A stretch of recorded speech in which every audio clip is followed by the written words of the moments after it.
Hello, I'm Monica Verma, Associate Professor, Department of Political Science from Maharishi Dayanand College of Mumbai. Today I'm going to talk on political thought of Niccolo Machiavelli, a very important political thinker. In fact, modern political thought starts with Niccolo Machiavelli. I'm going to cover main elements of Machiavelli's political thought, his views on statecraft, and critical evaluation of Machiavelli's political thought.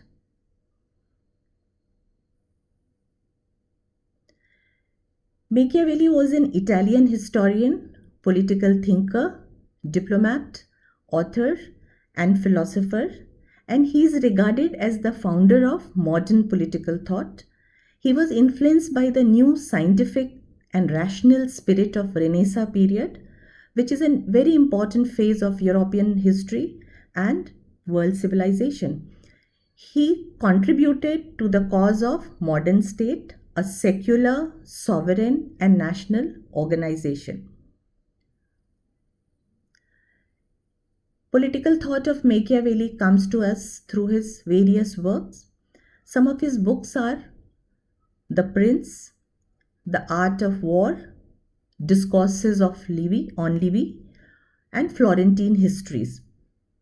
Out of these books, his most important book is The Prince, which is his monumental contribution on the concept of power and statecraft, that is, art of governance.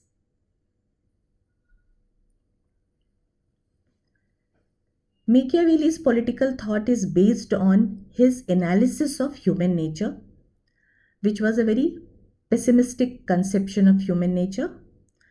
Egoism, deceitfulness, cowardice, avarice, and ungratefulness are the qualities of human being. To quote him, of mankind, we may say, in general, they are fickle, hypocritical, and greedy of gain. Man is always motivated by the lust for power. On the basis of his analysis of human nature, he draws the following conclusions. The cause of the origin of society, state, and government lay in the need for security against aggression of the strong over the weak. The motive behind the sanction for authority are selfishness and egoism. Politics cannot be aligned with ethics or religion. And lastly, force should be used by the state in ruthless manner for effective control over people. Machiavelli advocated the concept of a powerful state. He coined the word state or stato in Italian to describe an self-sufficient and independent state. He perceived state as an organized force, supreme in its territory. He elaborated the doctrine of raison d'etat or the reason of the state. It meant founding, maintaining, and enlarging the state. According to him, state must preserve itself before it promotes the welfare of its people. So security of the state is of utmost importance according to him. One of his major contributions to political thought is his advocacy of a secular state. He was the first political thinker who in very clear terms talked about the separation of church and state. That is, separation of religion and politics. According to him, no distinction should be made between human law to be administered by the temporal ruler and the divine law to be administered by the church. And state is superior to all associations in the human society, including the church. And what followed from that is that his concept of sovereignty. Sovereignty is one of the most important characteristics of state. State is different from other organization because it has a supreme authority over its all the organizations, people and groups within the territory of the state.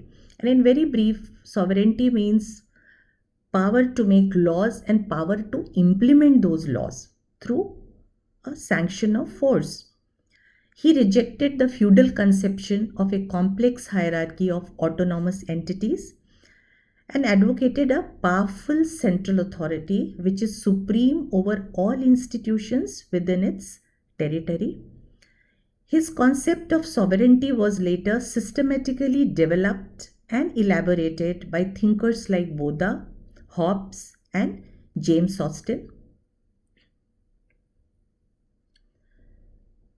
Machiavelli advocated separation of politics from ethics, morality, and religion. According to him, moral judgments, religious precepts, and ethical considerations must be subordinated to political interest. Rulers should utilize them as a tool for the purpose of consolidation of power and extension of the dominion. His separation of politics from ethics, morality, and religion also signifies that the ends justify the means. To quote him, nothing but the consolidation of power ought to be the aim of the ruler, and nothing but the realization of this aim ought to be the aim of the ruler. However, according to him, state is not immoral, it is amoral, ethically neutral. He made a distinction between public and private morality. The conduct of people and the state cannot be judged by the same canon of morality. Machiavelli implied that morality appropriate to politics is not the one based on ideals, but is a consequentialist morality where actions are judged according to the good consequences they promote for the general good of the society.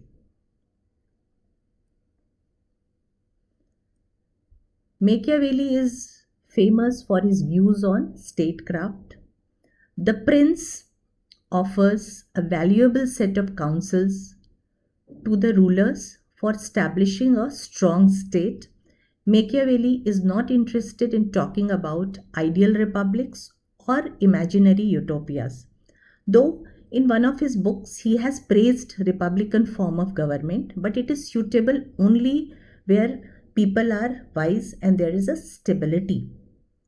Here I must mention that Machiavelli is very often compared with the great Indian political thinker Kautilya or Chanakya. Kautilya's masterpiece Arthashastra also contains full chapter on guidance to the ruler, about the conduct of the ruler, how there should be efficient rule and how king should be powerful enough to control people of his kingdom.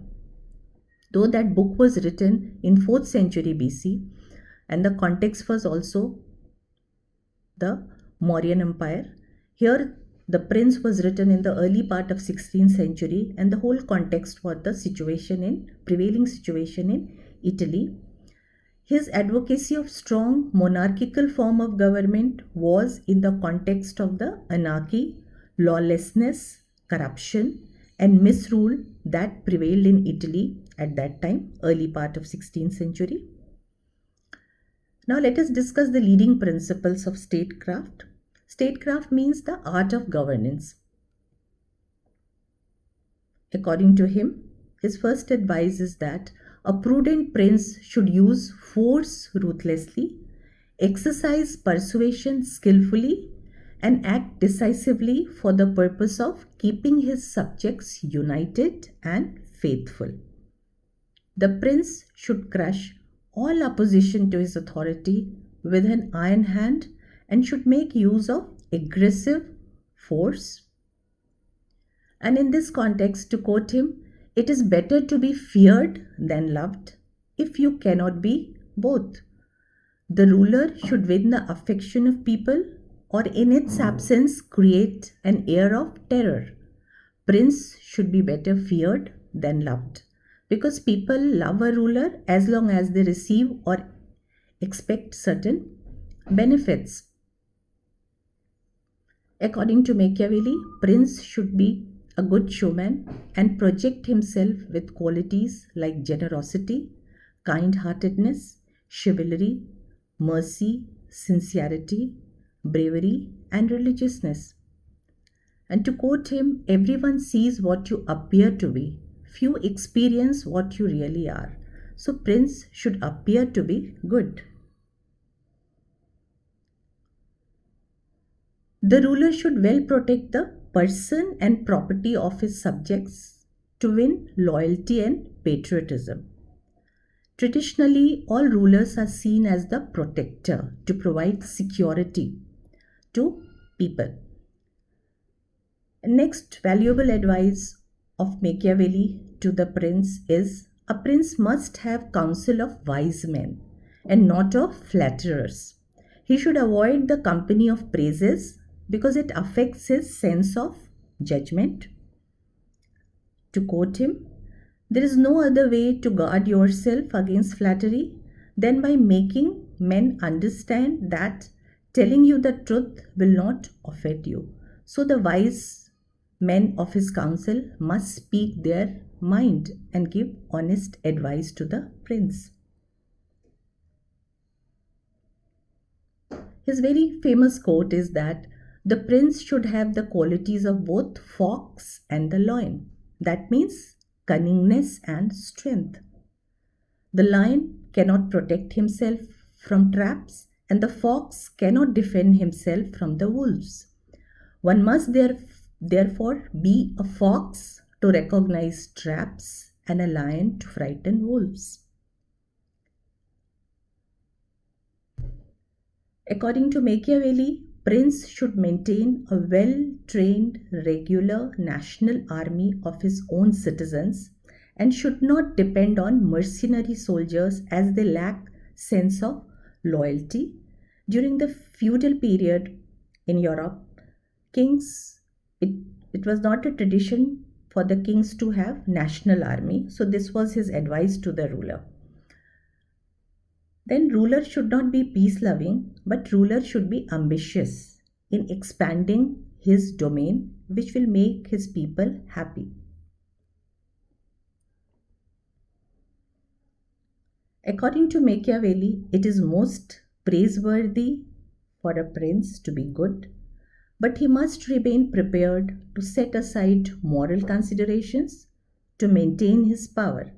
The employment of the methods of violence, cruelty, bad faith, in preference to religion and morality, is approved by Machiavelli for the consolidation of power and expansion of dominance. According to him, there is nothing more important than appearing to be religious. The considerations of religion and ethics have no intrinsic or objective value of their own.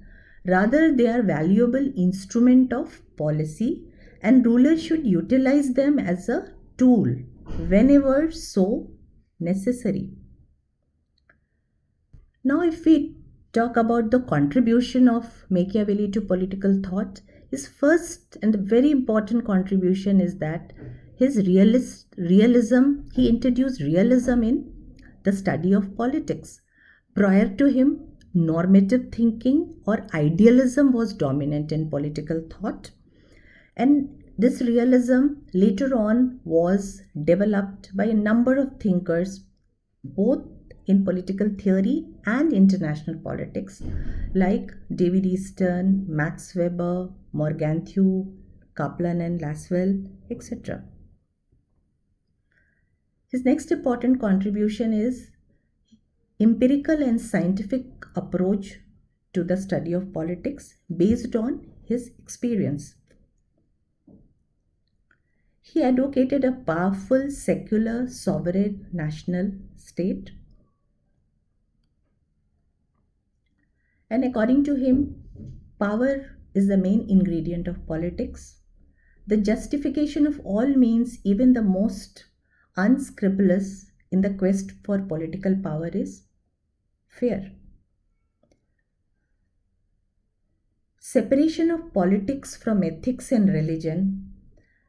By doing so, he assigned politics an autonomous sphere. Politics is not part of theology or moral philosophy, and his views on statecraft, art of governance, his counsel to the prince are his major contribution. However, Machiavelli has been criticized on various grounds. He was an important thinker, but at the same time, very controversial political thinker. He has been criticized mainly by the idealist thinker, liberal thinker, and normative thinker. He has been mainly criticized on the following grounds. First, Machiavelli's analysis of human nature is one sided, based on the principle of universal egoism and wickedness of human beings. But man has a social aspect of his personality too. Thinkers like Aristotle, very famously, to quote him, Aristotle, he said man is a social animal. There is always a social side of human beings. Human beings are rational. They want to live together in company of fellow men. There is an element of feeling of cooperation.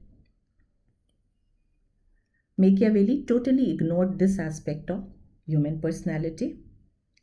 Machiavelli is also accused of corrupting and demoralizing the sphere of politics by advocating the separation of politics from ethics and morality. Thus, Machiavellian politics is often associated with the politics of deceit, politics of cunningness, politics of opportunism, or what we call real politics. And here I must also quote Mahatma Gandhi. According to Mahatma Gandhi, a normative thinker, I would say, according to him, politics without principle is sin. And the one major criticism of Machiavelli is that he views state as an instrument of violence and coercion. The objective of the state is the betterment of human life in economic, social, and cultural aspect. To quote Aristotle, state comes into existence for the sake of life, but continues for the sake of good life. State cannot be viewed as an instrument of violence only.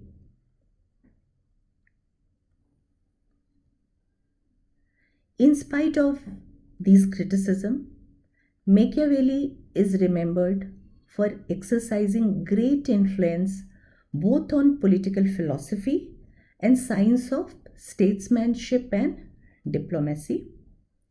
His doctrine of secular, sovereign, national, unitary state has truly given him the title of being the first modern political thinker. Thank you.